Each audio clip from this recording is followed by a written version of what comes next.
All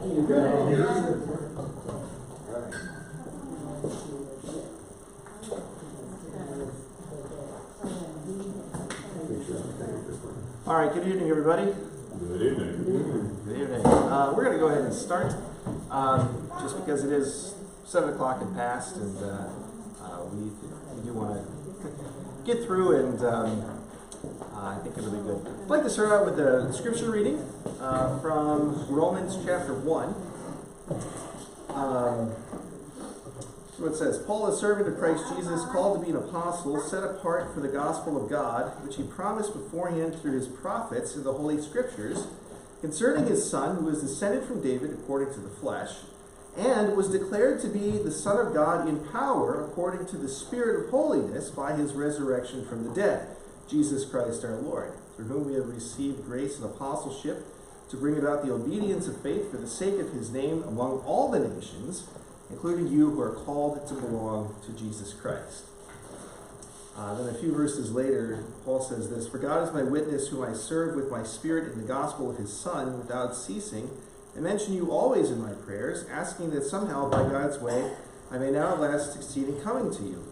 For I long to see you, that I may impart to you some spiritual gift to strengthen you, that is, we may be mutually encouraged by each other's faith, both yours and mine. And then closes out the section with this, For I am not ashamed of the gospel, for it is the power of God for the salvation of everyone who believes, to the Jew first, but also to the Greek. For in it the righteousness of God is revealed from faith for faith, as it is written, the righteous shall live by faith. So the cool thing when you get to talk about what God is doing in other countries, in this case in Uganda, it's cool because it is God who's doing the work. It is the gospel that is his power, the good news that we've just celebrated here this last weekend, that Christ indeed is risen from the dead, and that, Paul says here, is something that God has always talked about in the Scriptures, and that now we've seen it clearly in Jesus Christ, in his life, his death, his resurrection, for the forgiveness of sins, and we receive this, and he says here already at the beginning, by faith.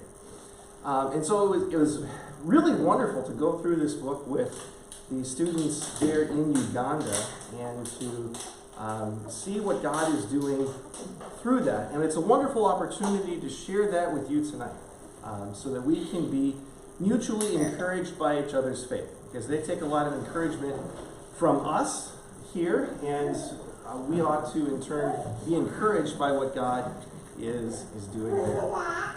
Yeah. Let's go ahead and pray. Lord Jesus Christ, we give you thanks and praise that you are risen from the dead. We thank you that through your life and death and resurrection, we have eternal life and forgiveness. We thank you that you call people from all nations to be yours. We thank you for our brothers and sisters in Christ from the nation of Uganda, and ask that you would continue to bless them and bless us as we hear about how you are working in them tonight. We pray this, Lord Jesus, in your name. Amen. All right. So. Okay, we need a pause here. Pause. Okay. You can't see. You can't see? No. Okay. The speaker seems What is moving? Okay. I'm sorry, I hadn't thought of that. That's a good. Yeah. Okay. Readjusting. All right, great. All right.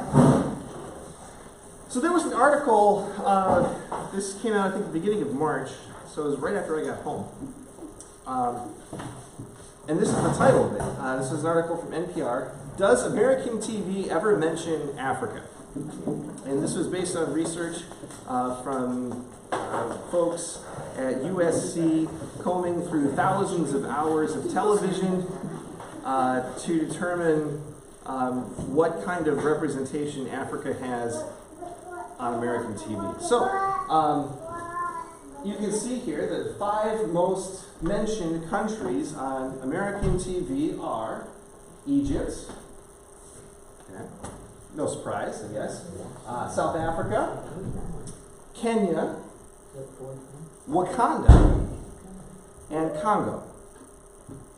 Where's the Wakanda? Where is Wakanda? Yeah. Is it even real? No, it's not. Oh. I was going to say, yeah, there's two problems with this list, right? Okay, so Egypt, South Africa, Kenya, we know those, we're familiar with those. Congo, first of all, there are two countries called Congo. There is the Republic of Congo and the Democratic Republic of the Congo. Okay, they border, but they're two different places. And then Wakanda is from the movie Black Panther.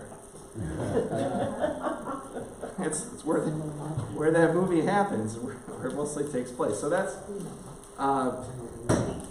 there are 50 countries in Africa, over 50 countries in Africa. They've beat out, all but 3 of them in American television. So that's, I don't know what that says about us. Also from this article, it says that 20% of all unscripted entertainment mentions of the continent came courtesy of the game show Jeopardy! Of the 13% of entertainment storylines that mentioned Africa, only 13% of the entertainment storylines that mentioned Africa actually included an African character. Right? When African characters did appear, 46% of them spoke 10 words or fewer. Only 31% were women. Researchers found 44% of TV shows and movies that do mention Africa do not refer to a particular country. So, I think, you guys have heard us talk enough. You've heard other missionaries and speakers who've come through here. You know Africa is not one country. It's a whole bunch of countries. And so, when you do a presentation like this, you have that kind of working against you, but you guys know a little bit. Yeah. Where is Uganda? You can see it here. It's in red. The blue line on the map is the equator, and so you can see that just a little bit of Uganda goes over the equator, and it's there. That lake that it's on is Lake Victoria, and then you don't really have the Nile River on here, but the Nile River runs out of there north towards the Mediterranean Sea. So you can see, it's quite far from South Africa. You have, if you're going from there, you got a whole bunch of countries to go through, or fly over before you get from one place to the other. Or if you're going, from here to West Africa, that's quite far also. So it's small. I wanted to put this in here, I forgot to. Uganda as a country is about 1.5 times the size of the state of Missouri, land-wise. So, it's, that'd probably be like Missouri, then half of Illinois, or something like that, tacked onto it. Let's see. It is landlocked as a country, but it serves as a gateway to a lot of the countries in East Africa. So what I have highlighted in red here is one of the main highways, and the red little dot there shows you where the seminary is, and where I was. And so, for instance, when Dr. Enoch McBen, my friend, got his car was from Japan, a used car from Japan, and it had to get brought on a boat, here to Mombasa. He had to get somebody, people will do this, you can pay somebody to drive your new car, across Kenya, then into Uganda for you. And that's how he got his car. So a lot of things have to move that way. Any gasoline has to move that way. Anything that they're importing from overseas moves that way. And so Is that mostly 2-lane or mostly 4-lane? It's mostly 2-lane. Well, there's some 4-lane, but a lot of 2-lane. Ooh, Zach, you? Yeah. Is there problems crossing borders with other countries? Are There like checkpoints and stuff? Or? Yeah, that's a good question. Actually, they've tried to make it very easy. These 5 countries that you see here, Kenya, Uganda, Tanzania, Rwanda, and Burundi, and actually in South Sudan, too, which is north of there, all have open borders with each other. And so they've tried very hard to make goods and services and people and money be able to flow freely between those three countries. So these countries, these three, especially here, Kenya, Tanzania, and Uganda, widely different in size, but their population is all about the same. So Uganda, which is the smallest of those three, then you have Rwanda and Burundi in there too. Uganda, which is the smallest of those three, has a lot of people that need to find jobs, and so they can go to one of these other countries and find work, and if they can't find something at home. That's been very helpful for the whole region to be working together like that. If you have questions, go ahead and just raise your hand or shout them out or something like that. So how long of a drive would that have been? Well, it all depends on traffic and how bad the traffic is, Okay. and when you hit certain cities and areas. So Kampala, Uganda, right here, the capital, has some of the worst traffic in the whole world. It should only take about 2 hours to get from the airport, which is down here, to Jinja. But let's see, on our way there, it took 4.5. And that was just with traffic. It's pretty bad. They don't really have, at least around, between Entebbe and Kampala, there's a nice 4-lane highway. Beautiful. It looks like I-70. But when you're going through Kampala, there's no bypass, there's no road going around the city or anything like that. It's just streets, a couple of 4-lane roads going through town. It's pretty bad. I mean, when I was going back to the airport, they said, you should sit in the front seat so that you can see this.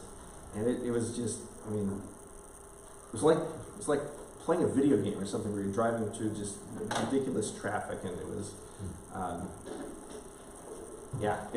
it can be pretty bad. So, how long does that take? It depends. I'm not sure how long it takes to drive across Kenya. But traffic can be pretty bad because you've got a lot of trucks, you've got a lot of hills in there too, and the big trucks don't go up the big hills very quickly, so you can get kind of stuck. From the coast there where the water is, about how many miles was it?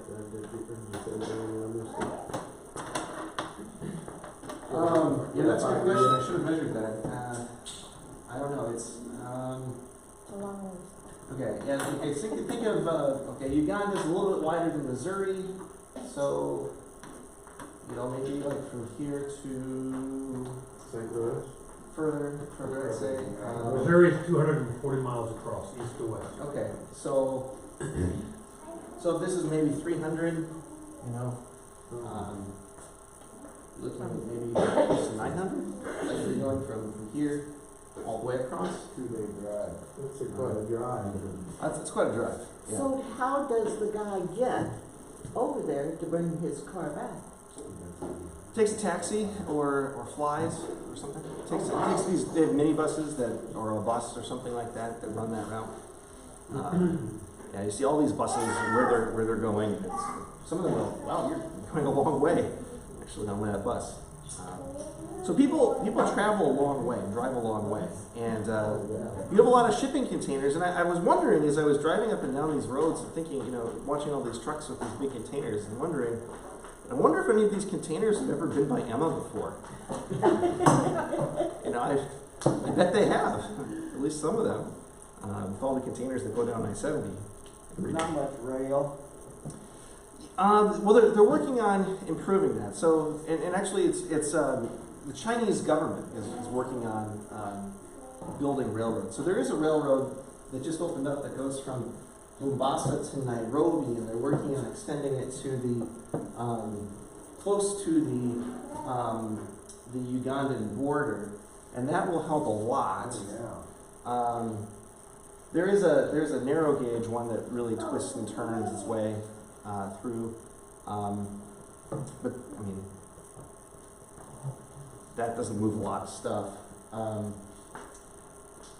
And then one of the issues, and one of the kind of the regional issues that they're facing is, okay, so China would like to come in and build these railways, but that leaves these countries with a lot of debt.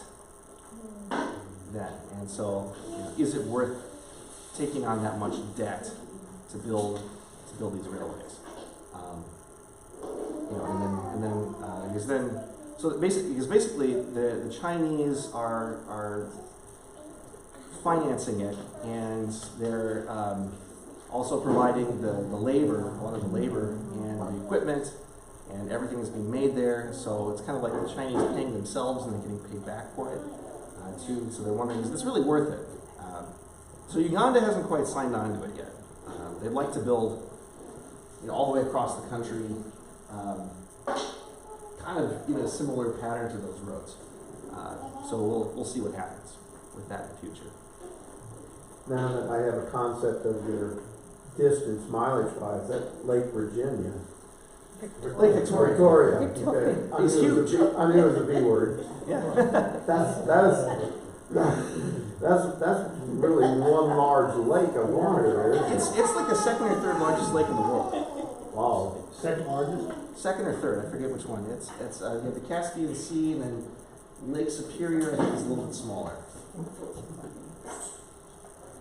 And as far as surface area, it's the second largest in the world. Somebody else? Yeah. Part of the seminary that chosen to be put in Uganda as compared to Kenya.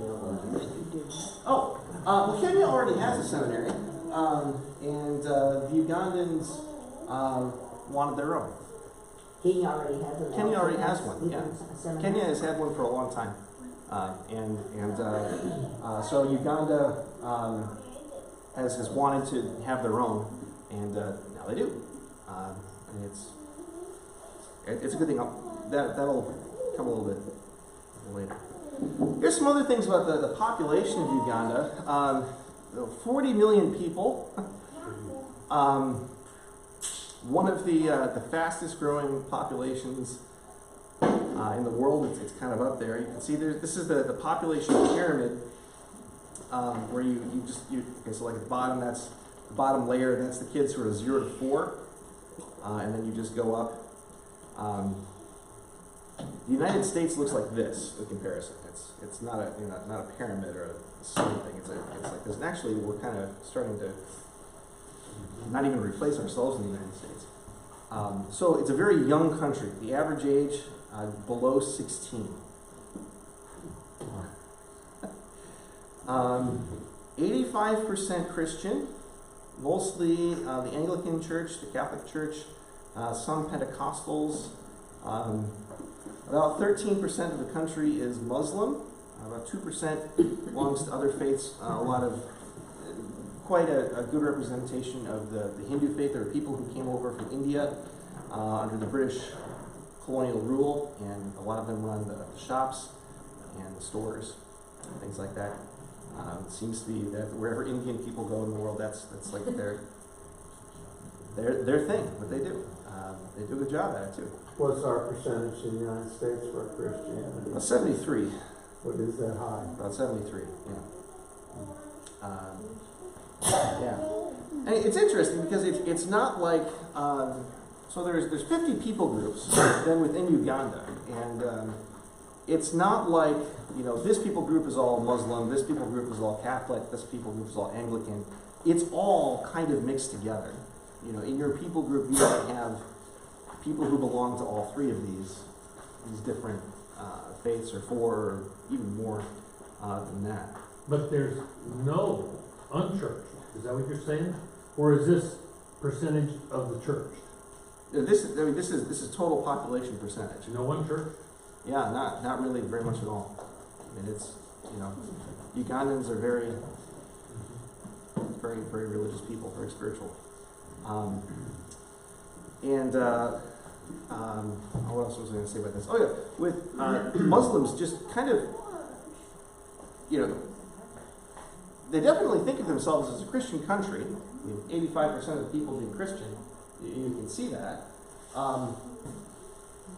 But things like having mosques that are really pretty prevalent, is not a big deal. Hearing the call to prayer quite often. People just kind of tune that out. Like I'd be sitting there and, it'd be, that time of the evening and I'd hear it and everybody else just ignored it. That's what happens. So they just kind of, we have Muslim people in our community and, that's okay. One of the big features, of course, of Uganda is the Nile River. So I got to go on a boat ride to the source of the Nile River, and they kind of measure where the source is of the Nile River in some different places, but Ginger kind of makes it their thing. And then this is the view from the room where I was in my hotel. So it's pretty great. This is the Sunset Hotel. It kind of earned its name. Pretty incredible sunset every evening over the Nile River. So, but that's Lake Victoria. No, this is the Nile. This is the Nile. Now there's a dam on the Nile River not too far from there that makes the river a lot bigger right there. But that is the Nile River. So this is a brand new bridge. I think it opened just like last December or something like that over the river. Very, very nice. Okay, here's some things that you see along the Nile. The picture there on your left is papyrus. So probably in Exodus when Moses' mother makes a basket for baby Moses to put him on the river Nile, this may be the bulrushes that she used. It would work for that. And then you see a lot of people fishing on the Nile River too. So that's a big part of it. So the Nile River is very important for the country. Here's a better picture of just the full scope of things. And that was pretty cool to wake up to every morning. Okay, traveling to Uganda. How you do that? All right, so you fly from Kansas City, Chicago to Brussels in Belgium. The first two legs are United, and then you take an Air Brussels flight from Brussels to Kigali, Rwanda, is where they stop first, and then on to Entebbe in Uganda, and then that's so that 4 flights like that. We left on a Friday morning about 9 o'clock and got in about midnight Sunday morning. So all day Friday, all day Saturday. Got into the hotel at about 2:30 in the morning, only to be greeted by a bat stuck in the mosquito net.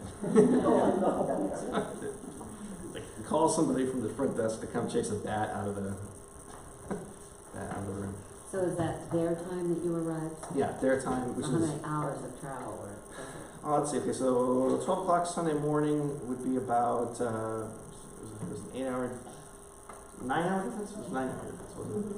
Yeah, so that's about 4:30 in the afternoon here this time, so 24 hours plus 7, so 31, 32 hours.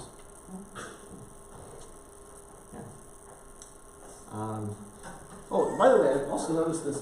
When you fly from Africa to Europe, you never fly directly over Libya. They always route you, just a little bit off. Libya's not a great place to fly over even. Malaria prevention. This is important because the seminary is built on a swamp. And so lots of mosquitoes. And so you do a prophylaxis. Bug spray that I would spray myself with every morning before class, and then a mosquito net. And so here's, you've got how the mosquito net comes in your room, and then you untie the knot, and then it kind of folds out to go over your bed. And I have to First night I made the mistake of sticking my feet where the opening were, and so it just kind of opened, my feet opened it, and then I was like, well, what good was that? You know? Oh well, I figured it out pretty soon. Also, the bed's not long enough for me, so I had to kind of go diagonally across it. So, and then you have the question of how do you set this up and get into it with the light off in the room? So what I wound up doing eventually was just turning on the TV and then crawling in and then closing it and then turning off the TV. And that worked. So. Yeah. Okay. Lots Did you of have air conditioning? yes, I did. In the room you did. There's a wall unit, a window unit right there. So you wouldn't have had your windows open or anything? Not usually. It was really warm during the day, and during the night it cooled off a little bit. You still wanted some air moving. Didn't really. There were some holes in the screen, so I didn't really want to push that too much. Well, that's what I was wondering, how the bat got in and the mosquitoes, if everything was shut up. Yeah, it's not quite completely shut up, but it's pretty close. And there's just always ways for things to get in. So it's not as well sealed as things are here. Right. In Uganda, only 21% of the population has access to improved water, according to the CIA fact book. But even in urban areas, like where I was, most people will boil their water before they buy it, or before they use it, or just get bottled water. So this was the picture that I sent to Julia to prove to her that yes, I'm drinking enough water. Here, so here's my fridge fully stocked with bottled water. Yeah. Like the first day I was there, I think I drank about 5 liters of water just from coming off the airplane and adjusting from going from winter to basically summer, and it took me a couple days to get acclimated like that. And of course, when you're there, you miss family a lot. So here's a picture of Julia on Skype. Not quite looking, but I was able to spend a lot of time with. This is my friend Dr. Enoch McBen, and you'll see a picture of his wife later. There are 2 of their children, Joshua and Karis. And they have an older son who's away at boarding school, but they are the same ages as Hannah and Zach, so that was kind of cool to still get to spend some time. Like Karis turned 2 while I was there, and they invited me to come over for her birthday, so it was really pretty great. Is that their home with the laser wire on the? That is the entrance to their apartment complex, Oh and you'll see that in a second. Enoch was a student with me when I was in South Africa back 11 years ago, and so he was the guy that I got the connection with that helped me get over there. So it was good to see him again. We'd been a long, and I think it had been 2011. Yeah, 2011 we were over there. So it had been 8 years since I'd seen it. All right, so there's the country for you. Now here's some things about the people in Uganda. So you got your picture of kids here, and then here's us in the boat on the Nile River. Well, actually, yeah, the lady in front of Enoch. There's his wife Crossy, and then here's one of our missionaries, Rachel Meyer, and then this is Fred. I forget Fred's last name, but Fred works for the church, coordinates the different educational opportunities and things like that. All right, so let's talk about food first. That's a good way to get to know people and what they eat. These are, so since you have Uganda being part of the British Empire, Indian people who moved there, you have some Indian food. So here are your samosas. Really, really great little fried triangles with, I think these had, I think that was beef inside of there. Very nice, very good. And then here's tilapia. grilled the whole fish for you right there. That was pretty good. That was pretty good. It was hard to eat in the dark because you got all the bones to pick out of it. So that was kind of difficult. Yeah, very good, very good. So you can see there's some coins on the table, and I'll pass these over here. One of their coins and one of their pieces of paper money has a tilapia on it. It's kind of a big deal for them there in the country is the tilapia fish. I never knew that's what a tilapia looked like. I'd eaten tons of them. They make them quite a bit, but that's what it looks like. So did you all fight over the cheeks and the eyes? No, I had the whole thing to myself. So did you eat the cheeks and the eyes? I ate the cheeks, not the eyes. Oh, right. So people in Uganda eat a lot later. So like the restaurant at the hotel didn't even open up until 7. So a lot of people eat like 8 or 9 o'clock at night, and that's pretty common. So the day length is what? Well, you're on the equator, so it doesn't vary as much as it does here. Yeah, It's from what time in the morning is there a 12-hour day? Yeah, 12 hour. Yeah, it's 12-hour day, and it's about a 12-hour day all year round. Yeah. So about 7 to 7 or so. So it winds up being. What else did you have with that fish? Okay, so there's some vegetables that are kind of sauteed on top there. There's some carrots, peppers, onions, and then this is chapati. It's an Indian flatbread. Think of like a tortilla but thicker, and then it just gets fried, and they serve you either the whole circle or this is cut up into pieces. So you could have got this with rice or mashed potatoes, or this chapati. So that was pretty good. Here's fishing. This is out on the Nile. We saw this in the boat ride. These guys are throwing out lines to catch tilapia. And then this was interesting. You can see this from the window of the hotel room. They were lighting these traps out in the water, and that was to catch these tiny little fish that they were selling to. They were just about the size of minnows. They were catching, and they were then you just eat the whole thing. I guess is kind of the way to do it. But it was kind of cool to watch them every night. Go out and set those traps and light those lights, and then I'll leave them going all night for that. Okay, some other food. Goat. Goat. Sorry, Zach. Goat and matoke. I'm not even sure I spelled matoke right on there. Grilled goat is the way to go. If you're going to eat goat, at least that was the best way. I had goat while I was there. And then matoke is this. It looks like a banana. It feels like a banana. It has the texture kind of a banana, but it doesn't taste like a banana. It doesn't have the sweetness of banana. It's starchy. I mean, I think it's really just banana that's been picked earlier, and then they steam it. Is the way they do this.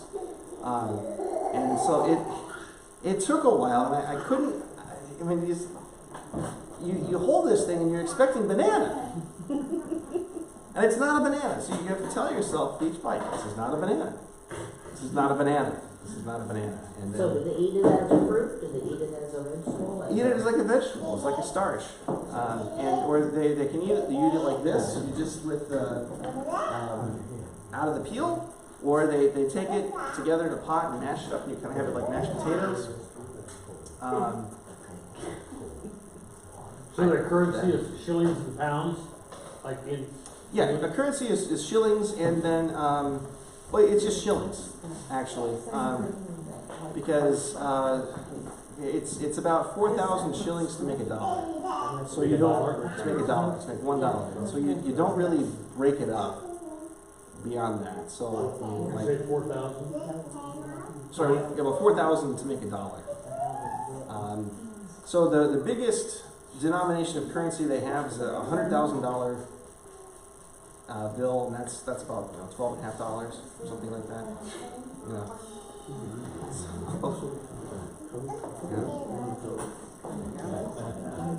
Let's see. Okay, so there's what's okay. Roast pork. Now this was pretty good. This is pretty common, and this is actually kind of interesting because since you have Christians and Muslims, pork is obviously popular only among Christians. It makes a divide between Christians and Muslims because pork is something that people eat there quite a bit, at least in the Christian communities. So this is a restaurant that they've got in Jinja. This is one of Enoch's favorite places to go, and I like this picture because you can see over here that they are weighing out your pork against a rock.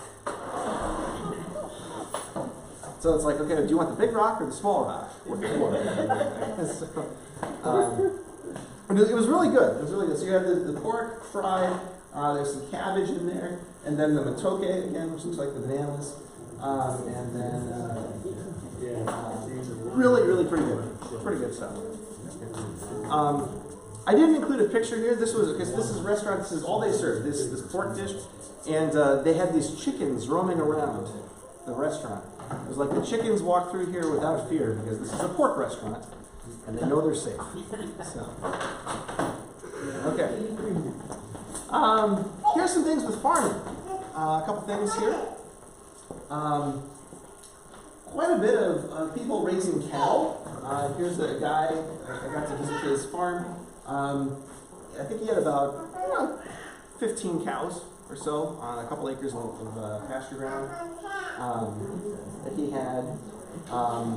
And they would, there's quite a bit of dairy there that they do. And they also do, obviously a lot of beef there too. This is a place where they've got pigs. This is actually a project that was sponsored by the church to help this family have some more income. And we'll show some more pictures from this here in a second. I think they had about 20 pigs in that place. Yeah. So this is what they were growing. Everything for breakfast. You have coffee, bananas, bacon, and oranges. They're all the same place was growing that. Their oranges, though they aren't orange. They just, like for our oranges, when they ripen, they turn orange. These oranges, whatever variety of they are, they don't turn orange. They're just greens. I don't know if you call them greens then, or Do they taste like our oranges? It tastes like our oranges. You open them up, it's orange, but it's the outside is green. Yeah. It looks like an orange. It's called orange.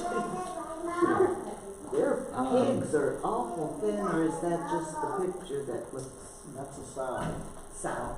Yeah, and they were pretty thin. They were pretty thin. I don't know what they were feeding them, but I know they were using the manure to fertilize the bananas.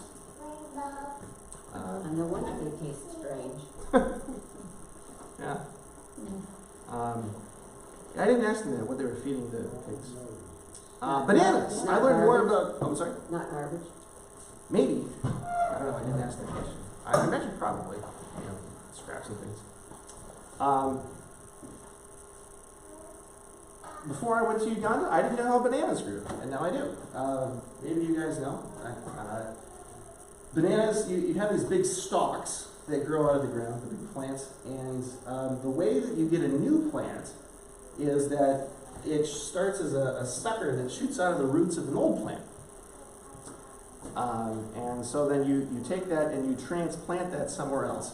What happened here was nobody transplanted these two and they just wound up growing up together like that the whole way. And when that happens, the bananas are smaller because it needs new soil, new nutrients to get that. These are bananas that were planted in December. This was February, and by August, they should have, well, it should be this fall and have a big bunch of bananas on it, like that. 8 months from beginning to full grown, it's a big bunch of bananas.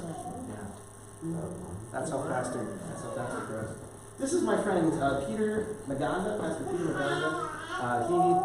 He is the dean of students at the seminary, and so he lives there. And then this was his garden where he was growing these bananas. So they have to replant every year, or does the banana plant or tree, Yeah. So does it produce more than one bunch? No, the plant just produces one bunch, And then it's done, And then it's done. have to replant. And then you have to replant these suckers. So it seems like that once that's going, it's fairly low maintenance for the plant. I don't know. But you see it's all over the place. Lots of people grow them. If you've got land, this is probably one of the things you're going to put on it, some bananas. So you can have sweet bananas, you can have matoke, that kind of thing. You can sell them. It works pretty well. But I had no idea bananas grew like that. So we have kind of like a farmer's market, or? Yeah, just markets, just along the road, people buying and selling. We'll see pictures of that. Lots of people have goats. These goats were at the seminary. They belonged to the bishop who, before the seminary was built, just dropped them off so that there'd be something on that land. It wouldn't get spotted or something like that. And that was like 3 or 4 years ago, and the herd has grown. The herd of goats has grown. Sorry. Okay. And one of the things that I found that this is funny is that this is the way that people take care of big plots of grass. You just have some goats go and roll on it and eat it, graze on it, even the ditches along the highway. You just tie a goat to a stake and then let the goat or the cow eat the area that it can reach, and then the next day you move it a little bit further down the road, and that's how you maintain your highway too. In this area of this country, they also grew a lot of sugar cane. You can see it here, and then this is cassava. And I ate the roots of that plant too. I've never seen that before either. Tapioca. Cassava, isn't that tapioca? Yeah. I think so. So I'm not entirely I sure. thought that was tapioca. It might be. I could be wrong. So you boil the root. I don't know. I They think used so. to think it was poisonous, and then they discovered it wasn't as long as you cooked it.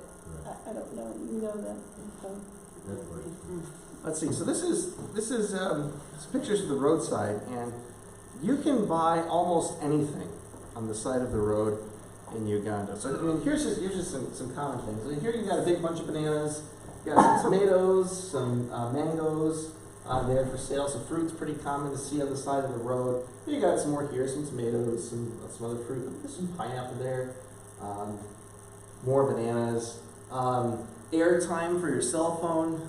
Big deal to buy that. And people don't buy cell phone plans. You just recharge your account when you need it.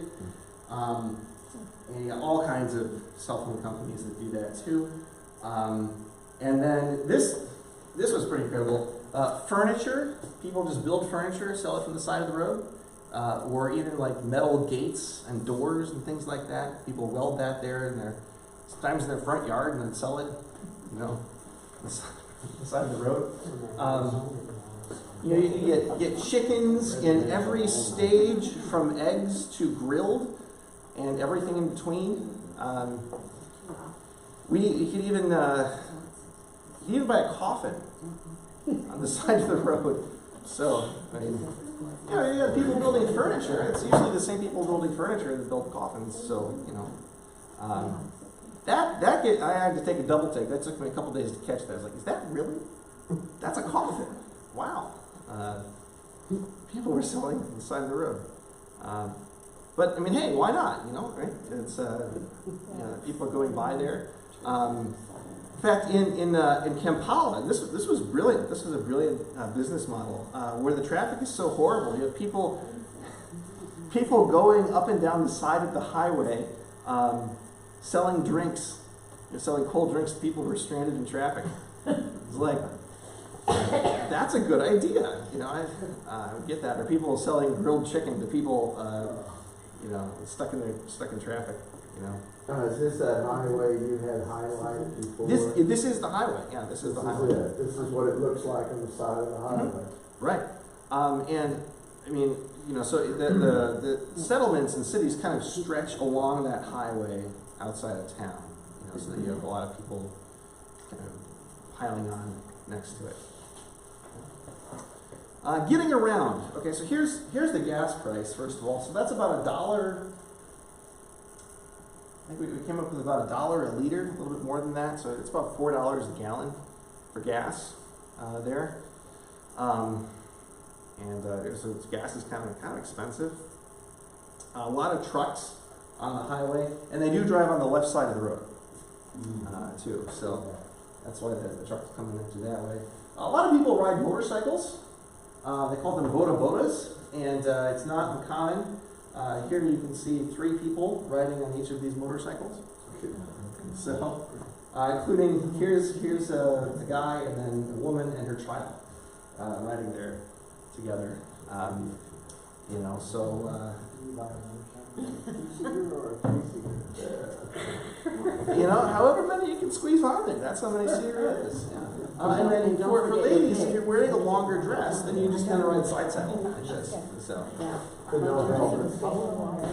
Very few helmets. Now, one of the missionaries, I think her picture is over there, Rachel Mueller. She's a teacher, and she rides these out to the place where she teaches every day, and she wears a helmet. But you know, she's an American, so I guess yeah, we all think that she's very brave for doing that. You have a lot of people who do just kind of, like I said, with building furniture. Here's a picture of that here. Some guys just outside working, building some furniture. And a lot of people who do things like make bricks or make charcoal, and just take dirt from your own property and make bricks out of that, and fire them, and then sell them, and or burning charcoal and selling that. Then that's a way that a lot of people can make money. So you have a lot of people who are working hard to make a living and doing whatever they can to do that. Let's see. Here's some pictures of housing, different kind of houses that people have got. This one here. This is kind of out in the middle of nowhere. Well, not quite nowhere, but fairly remote, back roads place. Like muddy water around it? Well, it was raining. Oh. It was raining when I took that picture. Okay. Let's see. This is a house. This actually wasn't too far away from there, but this was a family that was doing pretty well. This was the family that had about 15 cows and some land, some banana land and stuff like that. This was a man and his wife, and then this is their grandchildren. Around there. This is Peter Maganda's house. He's dean of students at the seminary, and this is actually a pretty nice. I didn't go inside of it, but he's got solar panels for electricity. So just like here. And then this is Enoch and Prasi McBen, and this is their apartment. So this is, I think, is like a 4-story apartment building that they're in. So even within a kind of a close area, there's some very different styles of housing that people have are living in. Football, of course, soccer is huge there. So here you've got people out on a Sunday afternoon playing soccer. This is a bar here out again in the middle of, not quite nowhere, but kind of off the beaten path a little bit. And you can see here they have their solar panels too, and then they have their signs out there advertising for the games that were going to be that week. Big European matches that people could come in and watch for that. So people follow the European teams quite a bit. So is there a Uganda national team?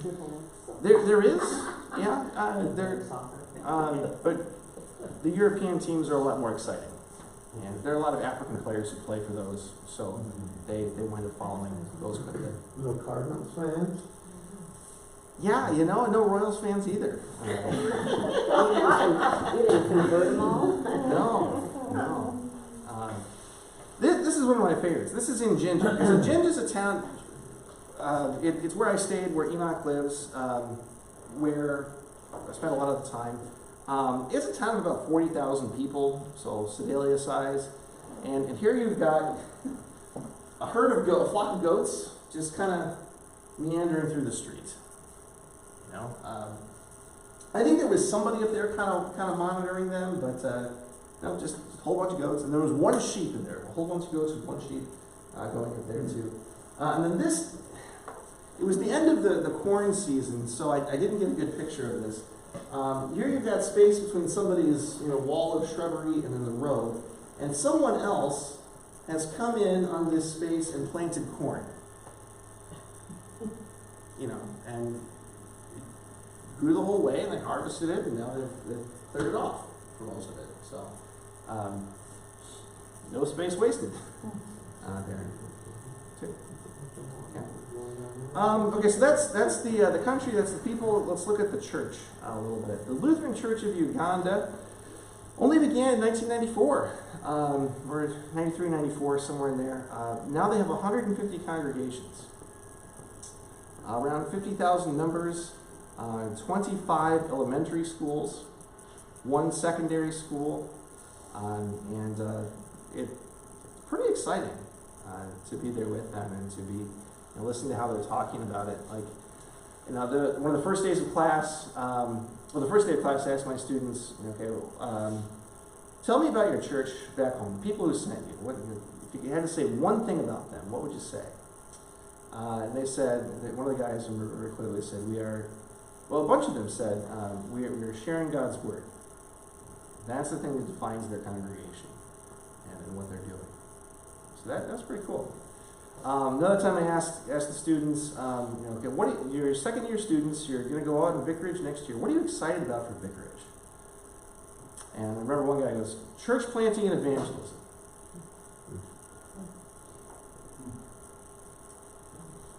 I don't think I would have said that. It kind of puts me to shame a little bit. They're excited about that. Another guy talking to me later on goes, I wish you'd be here in August because I'm going to start a church there. Guy going out on vicarage is going to start a church in August, and it's great. It's great to have that desire, that zeal to, be the one that starts gathering these places together. So that's pretty cool. So the church up above here is church. This is one back when I presented to Men's Club back in the fall. One of the churches that I showed, where Enoch, who's the pastor there, is doing a baptism of it's a very large number of children, I forget what it was, that they were doing that day. The bottom picture is the church at a place called Nakabongo. There's more about that on the next slide. Nakabongo is one of the places where, when the Lutheran Church first started in Uganda, that's where it was kind of centered. It's still their strongest area. It's the area around Jinja and the seminary there too.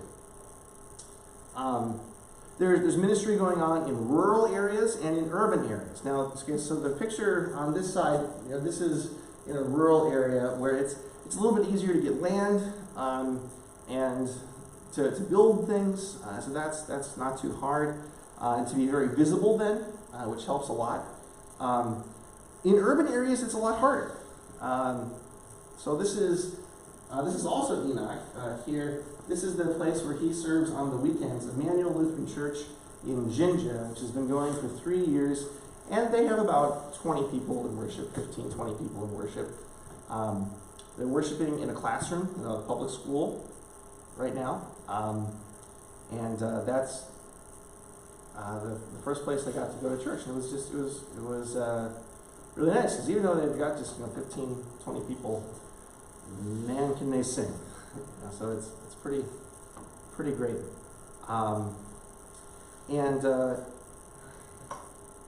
So it's a lot harder to get space in an urban area, and that's one of the big challenges they're running into. So in a lot of the rural areas, they're doing well. Planting a church and starting a church is not hard. It's a lot harder for them to do that in an urban area because it's harder to get land. It's harder to get a space, and people a lot of times will tend to go to churches that have a building and parking, things like that. So it's a struggle. And Enoch has said things like, I wish if I could devote myself just to this, I think we'd be doing pretty well. But since he has so many other things that he's doing,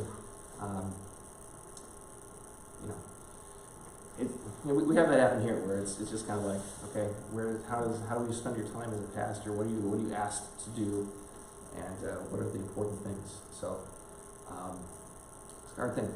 All right, so here's some more about the church. This was the big church down here at the bottom, Nakabongo. This is where I got to preach. That was a lot of fun. Bishop Bumeka, who you can see next to me there, he translated the sermon into Lagosa, which is an interesting experience to have somebody translate something that you're saying. And so like when you're preaching, you kind of like to get into a rhythm and to kind of like use inflection on points, and it's harder to do that when somebody's interrupting you every sentence and saying the same thing in another language.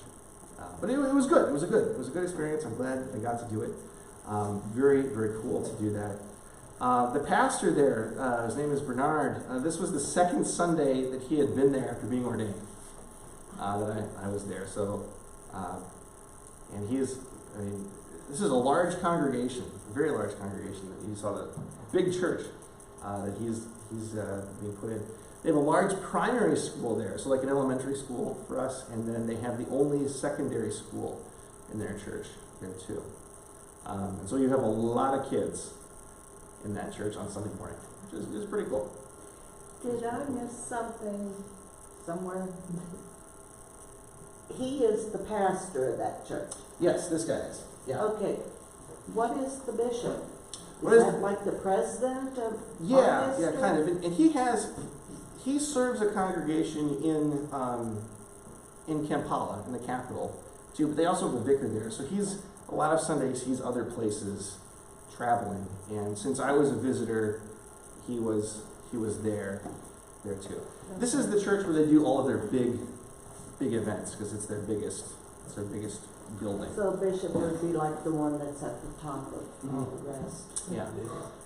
So like he would be the equivalent of President Harrison. Yeah, President Harrison. Okay. Is that a banana? Yeah. Yeah. Sorry, we couldn't get bananas from Uganda. They're from Nicaragua or Honduras tonight.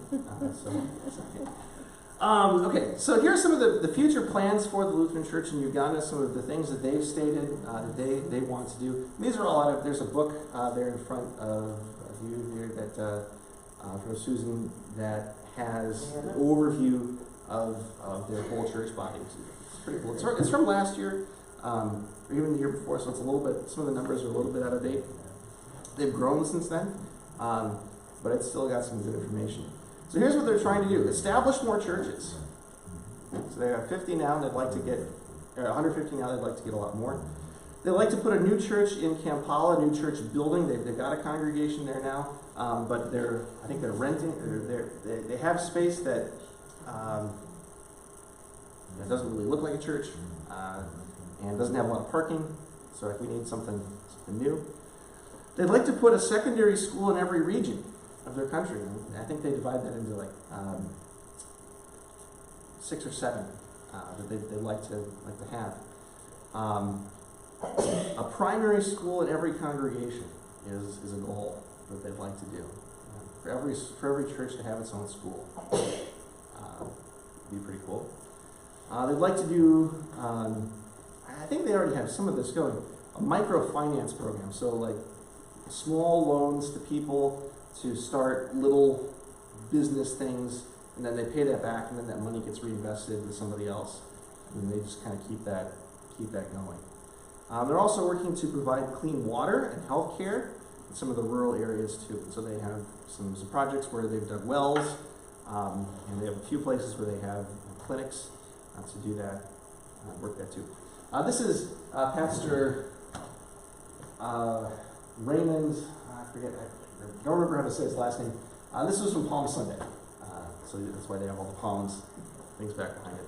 Where do they get their teachers for their school? Do they have a training place for Lutherans for the teachers, or do they just go to the public? Yeah, they'd like to get, I think, a place to train Lutheran teachers. Kind of sounded that way, but for right now, they're getting teachers who've been trained in the public system, and it's different there because there's a lot more church-run schools. You know, so you have a lot of Catholic schools, you have Anglican schools, and other churches that run schools too. So having Christian schools, I don't think is as much of an anomaly as it is here in the United States. Yeah, so they're more open to that, and in fact, almost all schools will have some kind of religious instruction with them anyway, depending on who's kind of running it. You know. So they don't have the same separation of church and state that we do, too. So here's our missionaries who are serving in Uganda right now. Rachel Meyer, who is a teacher. She actually lived in an apartment that was right around the corner from the hotel that I was in, and so she spends quite a bit of time with the people who are coming in on teams.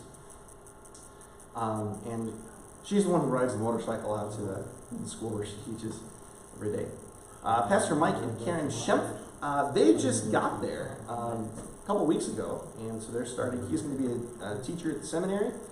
And then Mark and Megan Manti. Megan is a DCE. Mark comes from the business world, and these are the ones who they were going to come to Wednesday morning Bible class, but we called it off because it was too icy. And I'm hoping, since they've got a connection to a couple churches in the Kansas City area, that sometime when they're back in that area, they can come and stop in and talk to us too, at some point too. But they're also at the seminary, and Megan does some teaching, like in church history and counseling. There she has a counseling background and a background as DCE also. So she's a good person to have there, working at the seminary too. So there's our missionaries, and I have them spread out, and my idea was, nobody's sitting at the table with the pictures of Rachel anymore, that you could take one from the table that you're sitting at and take that home and pray for them as a missionary there. So maybe somebody can grab a couple from over there too. Okay? All right, so here's some things about the seminary itself, the Lutheran Theological College in Uganda. And you can kind of see from these two pictures that it's a work in progress, construction-wise. So we'll see that here as we go through. So here's how this happened, right? So previously, pastors for Uganda received training in South Africa or Kenya. So that's how I got to know some of the guys who are there now, because they were in South Africa with me when I was there. And through that connection in South Africa, a couple of the guys were able to get advanced degrees and even doctorates. Because the seminary in South Africa has a relationship with the University of Pretoria, which is in South Africa, it's a very prestigious university. It has a good biblical studies department. And so, like Enoch was able to get a doctorate in New Testament when he was there. And so that's, for starting a new seminary, you really need a lot of people who are very, very skilled and very highly trained in kind of very specific things. And so they were able to get some people who had that skill and ability and were able to bring that back to Uganda. They sent them there to South Africa with the intention of them coming back and doing this, starting a seminary there. And so when I was in South Africa in 2008, there were about 30 students at the seminary and about half of them were from Uganda. Because they were looking towards the future, they were trying to build this up and trying to get this going. 2006, fall of 2016, was the first class that they started in Uganda. At that time, they had 2 classrooms in this building right here. And so the students slept in one classroom and they went to class in the other classroom. And that's, now they have a dorm building. And actually this picture is taken from the roof of the dorm building. They follow the same pattern as our seminaries here do, where you do 2 years on campus, you go out for your vicarage, and then you come back for a year on campus. And their first graduating class will be in the spring of 2020. So a year from now, they'll have their first graduates. I think it's about 30 that they have in that class. So they follow the call system then too? Or how would that work? I think it probably works a little bit differently. It'll probably be more assigned. Now, it's different because with so many different language groups in the country,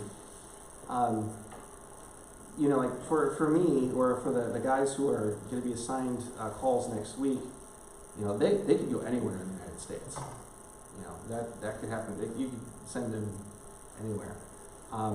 In this case, a lot of them kind of know you're going to be going back to the same area that you came from, so that you have the same language as the people that you're working with. You know, we want to make sure that happens well. So what kind of issues do they have at the seminary? I mean, if you've got 30 students there and they're talking 15 different languages. Uh-huh. Oh yeah. Well, you just use English at the seminary then, which was very helpful coming in. I think that's what my next slide. And that's the way they do it, not just at the seminary, but at all kinds of, like, any high school or any college in Uganda is going to be using the same thing. Is going to be using English, and they tell you when you start. Okay, you kind of got to put your own language kind of on the back burner a little bit. You know, we're going to be using English here. We're going to do this in English. We're all going to be together and doing this. So it was interesting because within my group of, I think it was 14 students, there were very widely different levels of English ability.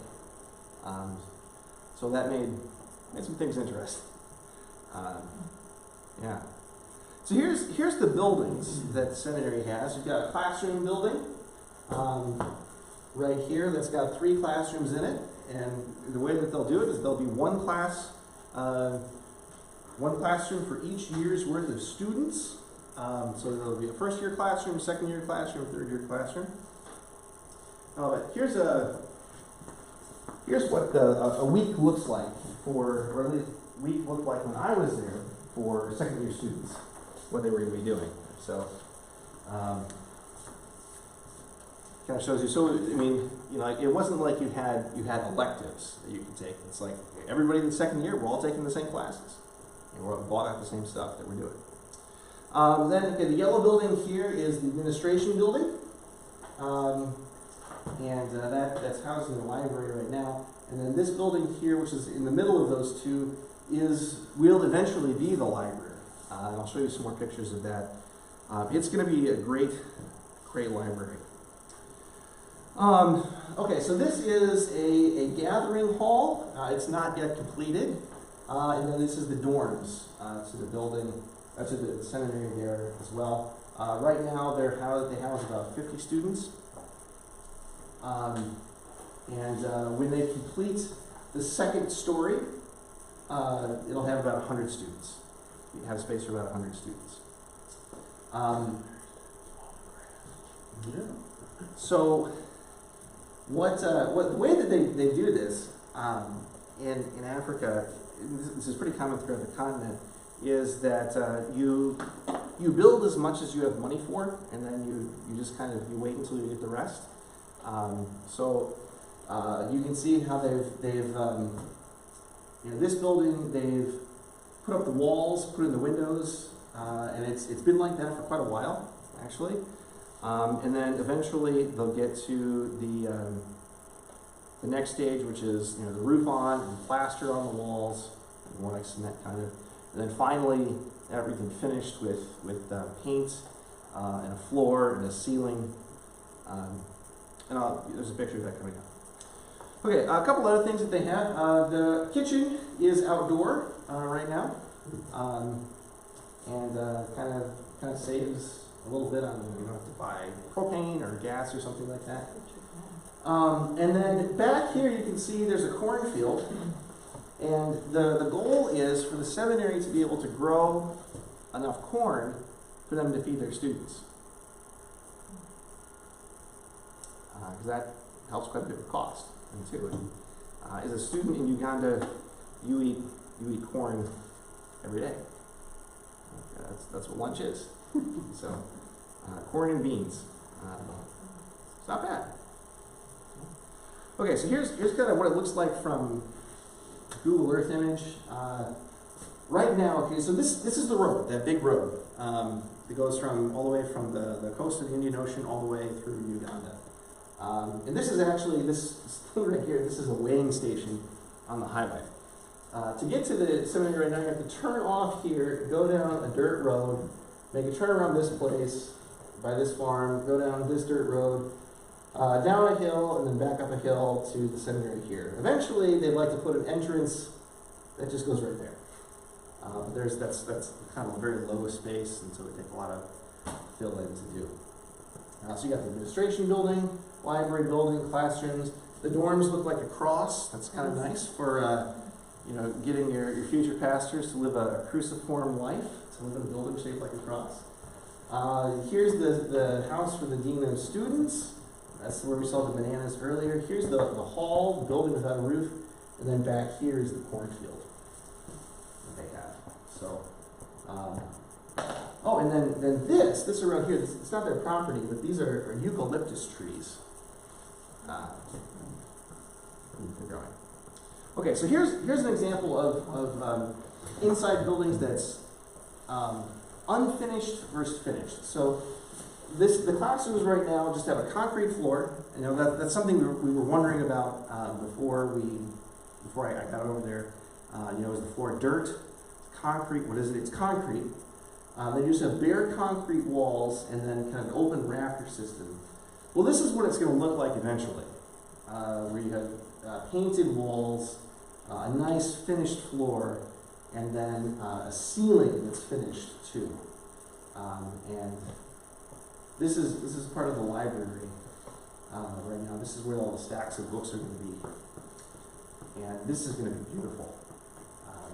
In fact, this is going to. It already is.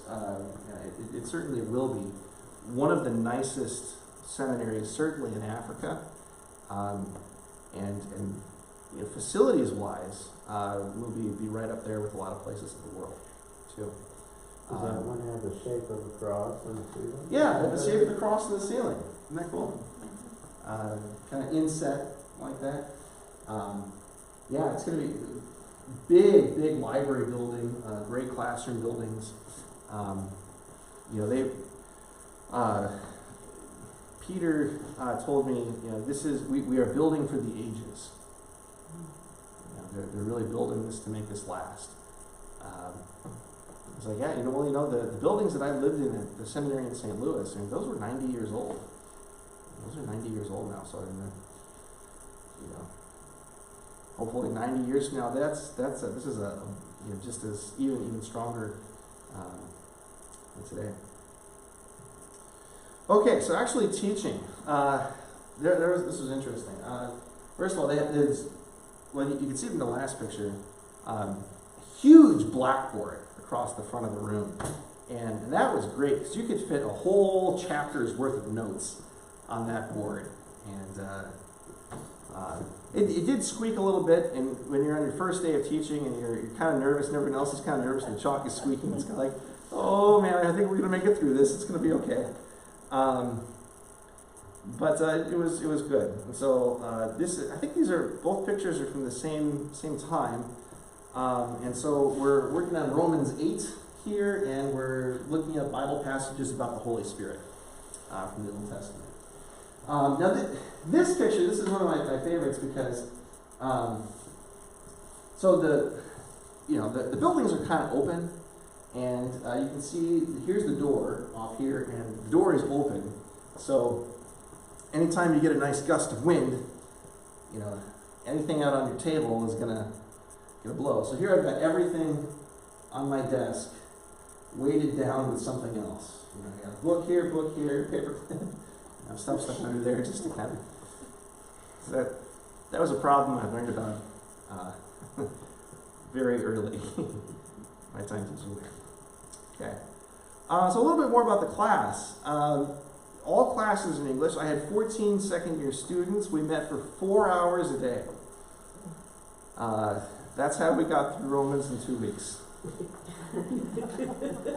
That still wouldn't have worked for us. Yeah, we just finished this morning. We've been doing it for, 9 months, I think? At least, something like that. I think since August or something like that. Yeah, so 4 hours a day for 2 weeks, 40 hours. I mean, that's a class, you know. We made that. Some of the assignments I had them do, I had them write an essay on a pastoral issue that's addressed by the book of Romans. They wrote a sermon on a text from Romans, because I figured, okay, I'm not a biblical scholar. I'm not that's not my profession. I'm a preacher, and so you guys are going to be preachers too. So let's write a sermon. That's going to be part of your class. I took an exam, and yes, everyone passed. That was kind of a relief. What were some of the pastoral issues that they addressed? Let's see, some of those pastoral issues they addressed. Suffering was one. Suffering was one. A couple right on government. How do we as Christians relate to government? Those are some of the better ones. Some people wrote on a baptism or justification, and I kind of marked them down because they didn't explain well why this was a pastoral issue. They could have. I mean, I think that it is an issue, but they didn't. That was part that they didn't explain well. So they got knocked down just a couple points for that. But yeah. So here's a picture of the class, both studying and then here with me then at the end. Okay. So thank you. I know many of you through Dorcas helped with this, Men's Club helped with this, provide copies of the Book of Concord for the students there. 53 copies. I think 54 copies we brought over. And they are there now for them to use. Everybody, all of the students received one. And there's enough for the guys who are at vicarage, the guys who are in the first year class too. Everybody was able to get one. And so here's the picture of that. It's just a really little thing. And one of the guys when they got it was like, the whole time I've been here at the seminary, I've heard people talking about the Book of Concord. Figured it must be this big giant book, and then I got it. It was this little thing that I was really disappointed. Thank you, Henry. You're welcome. Do you know what the average age of the students? Average age of the students. Okay, so you had a lot of them who were in their 20s. You had a number of them too who were a little bit older than that too. I think I had one guy's probably in his 50s or 60s. But they were. So you have some guys who. A lot of guys who remember coming into the Lutheran Church because it's only been there since the early 90s. Then you have some guys now who were born into the Lutheran Church, when very early on. Then and now they're becoming pastors. So that's both are pretty cool. Both are pretty cool to have. Let's see. Is there secondary school 4 years, kind of like over here? Yeah, it is. It works similar. They count the grades a little bit differently. I forget exactly how it works, but their secondary school is 4 years, so you finish when you're 18 or so. Not as many people go on to college, and so you within a group of guys like this, you have a variety of some who've just done secondary school, some who've done a little bit of college stuff. Yeah. Were they all from Uganda, or were they from farther?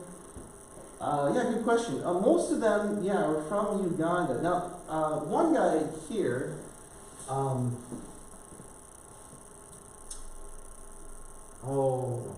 blanking on his name. He was born in Ethiopia, and he and the group of people that he serves came as refugees to Uganda, and they've settled there because when you have 50 groups of 50 different people groups, what's adding one more? You know, so a lot of refugees have come to Uganda to settle, and they were part of the Ethiopian church, the Ethiopian Lutheran Church, and then they came to Uganda. They just became part of the Ugandan church too. So that worked well. But the rest of these guys are all from Uganda, and but from different parts of the country even too. So you had more than a dozen languages between these guys that they were speaking. So that's quite a variety of different people from different backgrounds and different things like that. Do they have a liturgy in their churches similar to ours, or? Very similar, yeah. They're using a lot of copies of TLH that have made it over there. So both Sundays when I was there, it was page 5. I know this. This is easy. I can do this. So they have a lot of copies of TLH. They have a lot of copies of Lutheran worship too. That's what they were using at the seminary for their chapel services. It was interesting because they were more familiar with hymns that are the British hymns that are in our hymnal, like Isaac Watts or Charles Wesley hymns than a lot of the German hymns that we're maybe a little bit more familiar with. What was the hymn? We were saying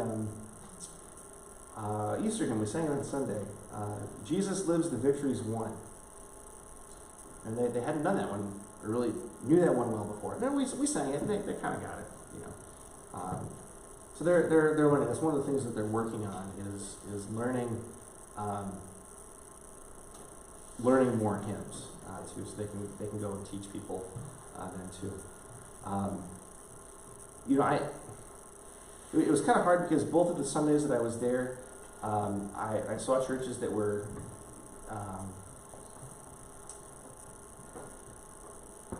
very close to the seminary and run that way, so that and we're also done in English, so I didn't get to really see how churches operate that are operating in another language.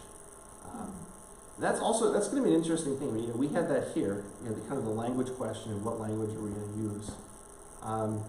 They're having that to a certain degree there too, because a lot of the material that they're able to get is in English, and so how do we work in which 50 language groups, 50 people groups? How do we pick where to put out materials and where to do things like that? So it's one of the challenges that they're working to address. So are they pretty much like the people, members of the congregation, have enough literacy that they're all pretty literate, they can read, some not, maybe. I can't tell you exactly. I think if I remember right, the literacy rate was like 73%. Okay. Or something like that. I would think in the rural districts there are people who some of that stuff would be very difficult for them. Probably, yeah. And in what I did in traveling, I didn't get too rural, like way out there to see a lot of that. Like who teaches? Oh, go ahead. I'm well, sorry. yeah, where I was, it was all. English. You could get by pretty well with English. Right. I just wondered who teaches in their elementary schools, if they have so many elementary, if they mostly locals. Yeah, mostly people from there, Enoch actually, before he became a pastor, he was a teacher. That's how he met his wife. She was a student teacher at the school where he was a teacher. So there are colleges. Yeah, there are colleges teaching and teaching and and things like that. Yeah. So are the primary and the one secondary school, are they completely supported by the church, or does, since there's less separation of church and state, do they get some government money? I don't think they get. That's all right. I'm not entirely sure. I don't think they get. I can't say for sure. I don't think they get government money. I know they do get some schools do get some money from people in the United States too to help kids go to school. Do any of our nautical mission dollars go to Uganda? Well, the three missionaries do, and I think there might be some grants and things that they've helped with. I'm not entirely sure, but you know,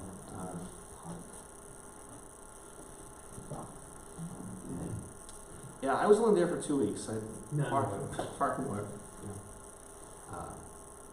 yeah.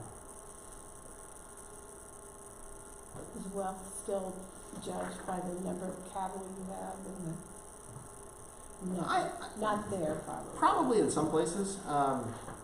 You know, it was interesting too to see that, you know, okay, like the people, you know, like the value of you know, having cattle versus having goats. Oh. You know, if you had, you know, cows obviously worth a lot more than goats, and the occasions for, you know, butchering a cow for your family, you know, that's a lot different from when you would butcher a goat, so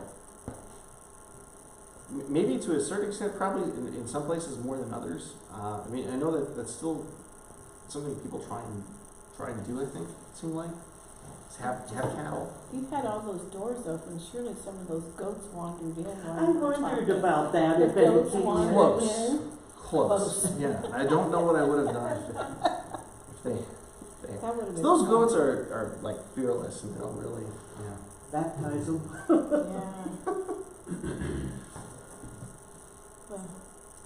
Well, let's see. I have a couple more things to pass around here. This, you want to see? This is the syllabus for the class and the study guide. Yeah, you guys saw the study guide. Yeah. Oh, yeah. This is great. Okay. So here's a receipt from the ATM for me withdrawing 1 million shillings. We're overpaying you. Like that's $1 billion. That's $250.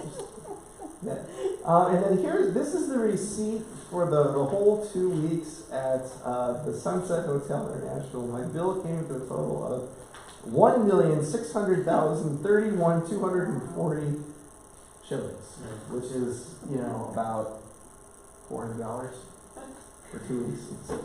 That was $400 or $500. That was less than I budgeted to do that. So that was just kind of like, you know, just numbers that big, and then you just get used to it. You know, like you just kind of start referring to things in thousands. So you know, this is going to be 1,000, 2,000 kind of thing. So. But I mean, it is kind of weird to sit down and look at a menu for dinner and everything's 40,000 shillings, you know. Then you realize, okay, that's like, you know, less than $10. Do they have like a food tax in that then, or a room tax on your room? I think there was a tax on there. I'm not sure what it was. If you look at the receipt, you can probably. It says hotel. Yeah, it's probably Hotel a tax. tax. Hotel tax. Yeah, probably. 2,000 shillings. 2,000 shillings, right? So probably, you know, like 50 cents. Not that much. But I want to say thank you, not just from me, but from the students that I had from the seminary, from the church in Uganda, for your attentive ear tonight, for your prayers, for me as I went over, for your financial support for the trip. Could not have done it without the help of folks here at Holy Cross. For letting me go and do this. I'm really thankful for the opportunity to do that and for the support of the elders and of the congregation as a whole. And thanks especially to Julia, too. And Not here Julia's anymore. mom. What? And Julia's mom. Yeah, and Julia's mom and dad for coming down here too. Thank you for the. I knew that it would be fairly easy to get enough money for me to go. That wasn't going to be too much. But I really wanted to do to get them, get everybody a book. And so Enoch said, "Here's what we need: the Book of Concord." So okay, we get the copies of the Book of Concord. We were able to do that through a lot of generous gifts towards that. And thank you for your ongoing prayers for the Lutheran Church in Uganda, because it's really such an exciting thing. I mean, you think of like return on investment with mission money that's spent. I really think that it's things like this that are really going to give the most, or one way for us to make a good impact is in training pastors and church leaders. Because we know that those people are going to go and affect thousands of other people throughout their ministries. And that can be a real blessing to help them along in doing that. So one of the things that I'm kind of looking at, and I'm kind of asking them over there is, okay, we did the Book of Concord. What's another book that you guys could really use? Because we got a couple of Thrivent cards, and that took care of, we bought a lot of copies of the Book of Concord with $500 in Thrivent cards. They were only like $14 or something like that. Even a book that's a little bit more expensive, a couple of Thrivent cards could really put a big dent in that. So that's something that once I get a title from them, and they say this is the book we want, then I think I'm probably going to be seeing if we can get some Thrivent cards together to take care of something like that. We just need to get a larger print, a bigger size. Bigger size book. Yeah. The wow factor. Yeah. Maybe. So. Just cool that way. All right. Are there any other questions?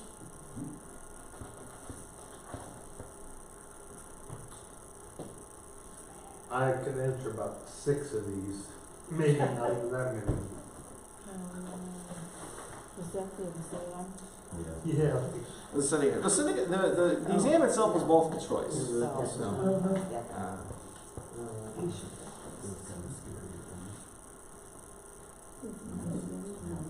all right. Well, let's go ahead and pray, shall we? Close our time together. Lord, I thank you so much for the folks gathered here tonight. Thank you for their love and their care, not only for me, for my family, but also for the people in Uganda. I ask that you would continue to bless your church there, continue to do what you've promised as your gospel goes forth, to call people to faith by the power of the Holy Spirit, to build them up through your word and through your sacraments, and finally to bring them with all of us into your heavenly kingdom. We thank you, Lord, that you are doing this there among them, and pray that you continue to do it among us also. Lord Jesus, we pray this in your name. Amen. All right. Thank you, guys.